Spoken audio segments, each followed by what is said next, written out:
It's 200 metres between Clapham Manor Children's Centre and the futuristic-looking Clapham Manor Primary School. Some of the children live overlooking the Children's Centre, many just a short walk away. But building bridges from the Children's Centre through to Year 1 at the school has been harder than the geography would suggest. So what's been done to help?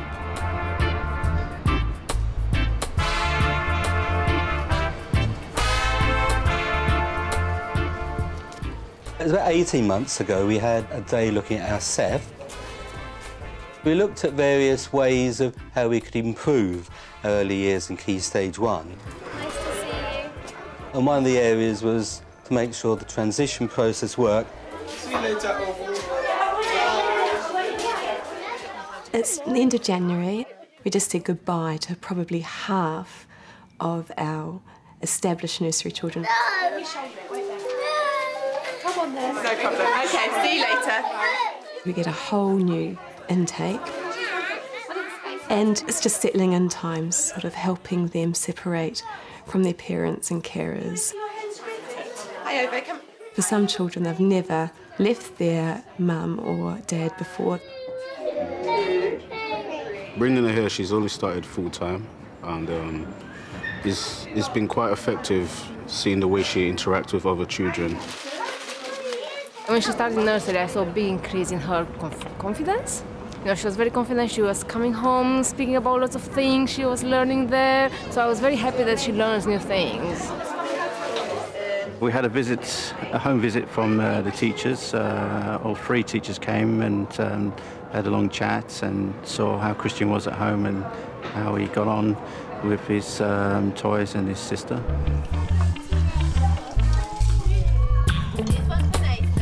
So the planning for these children's first experiences started by building bridges with home.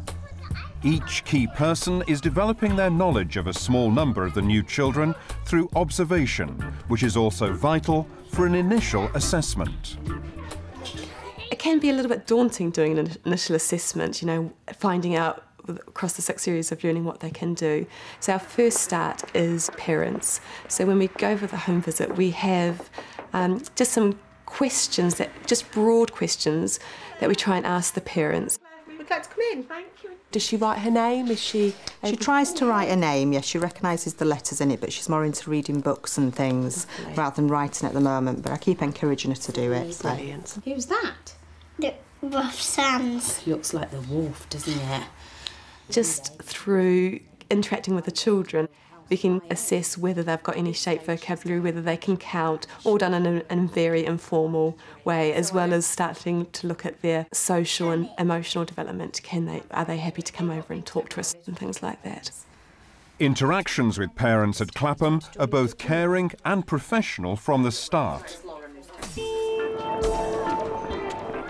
In reception, routines for parents are deliberately similar to the Children's Centre. We see the parents as their primary educators. We need to build on the picture that they have of those children in the learning that they're doing in the classroom.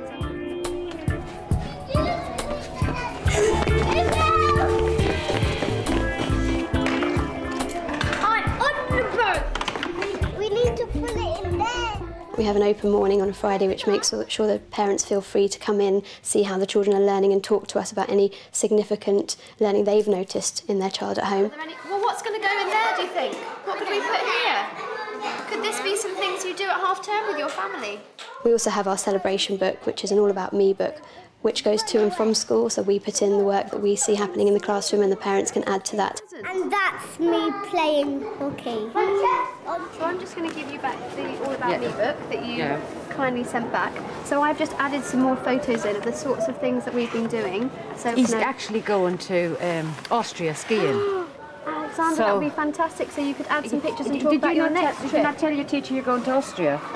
Would you like to do that for us? And then you can tell us about your trip. And naturally enough, they'll have lots and lots of photos. Lots of things to tell us. Yeah. So I'll give you that one back. Will you want to look after your special book and you can show everybody at home and make sure they see all the work you've been doing with us at school? So we're getting a building, a picture from both sides of things. Thank you so much, Thank you. Thank you. Bye, Alexander. Bye-bye.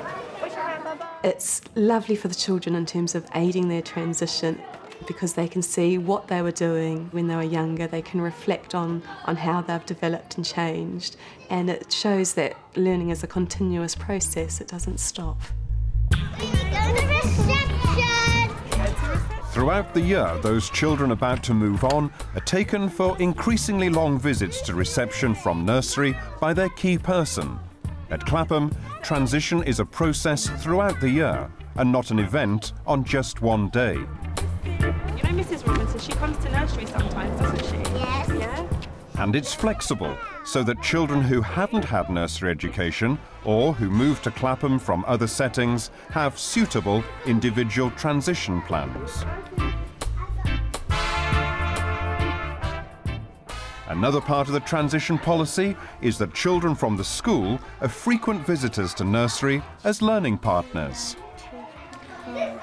We have a school-wide policy of having shared learning partners. So each class in the school is buddied up with an older class. And the whole idea is to build relationships.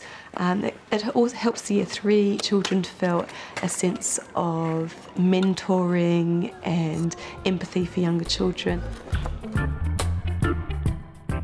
And wherever you look across the Children's Centre, reception and Year 1, there's evidence of common policies for collecting data on children's progress, which underpin professional conversations when children are handed over from one stage to the next.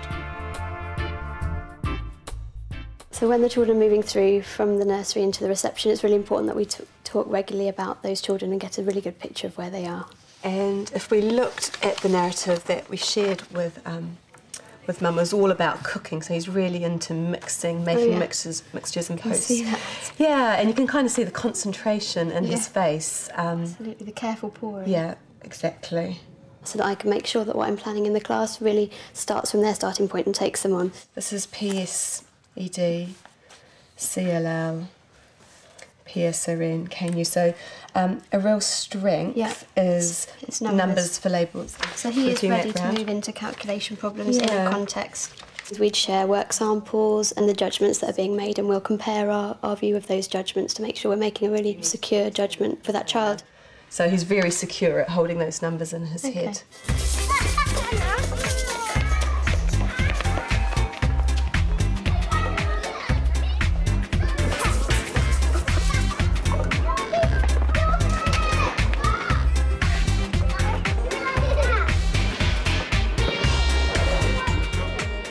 This year we are trialling reducing the class size and really seeing if that is going to make a big effect, because basically research tells us that if you invest in the early years, they get them engaged in learning, they've got a fantastic basis for their lifelong learning.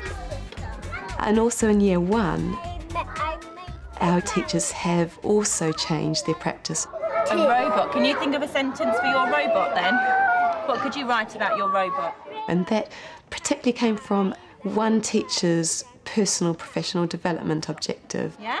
Fantastic. I came to Clapham Manor as a nursery teacher, and I was a nursery teacher for 2 years, and then I went into Year 1, and this will be my second year as a Year 1 teacher. Hello, we are friends now. Let's have a go. Names? Sarah was an excellent practitioner in the nursery, and it was then looking how we could feed that into the school. And Sarah was giving quite a lot of management time to look at the classroom practice. She asked to transfer to Year 1, we thought it was a great idea. Okay, someone tell me then, where does my capital letter need to be? Katrina? Beginning of a sentence. I decided to do some research and find out about how that transition would work. I asked the reception teachers what things they did in the reception classroom to help the children at the end of the year. And I asked the Year 1 teachers what they did to help, and the early years coordinator as well. And then I also asked the parents. The yellow group, you're going to be going into the home corner and outside, and you're going to be thinking about what sentences you could write about your magic toy shop when we write our story tomorrow. Okay? So you're going to have a think about what sentences you're going to write tomorrow. Lots of the parents said that the thing they were worried about was the children having to go from a play-based experience into a more structured, thinking that they'd be working in books, you know, writing all the time. The children, they said the same thing. The yellow group, you're into the home corner. The purple group, you're with me.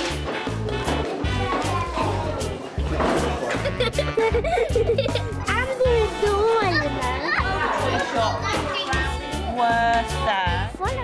From parents' evenings that we've had recently in the second term, they're very happy with what's going on in the classroom, they're happy with their child's progress, and all of the feedback that we've had has been positive from the parents.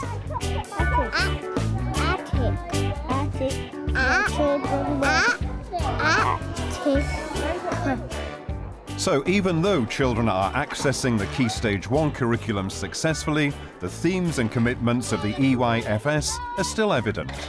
The consequence of Sarah's transition research is a much greater continuity of learning environment between nursery, reception and Year 1.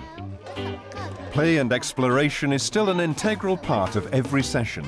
Children are involved in setting the agenda, discovering and planning around connections they find for themselves.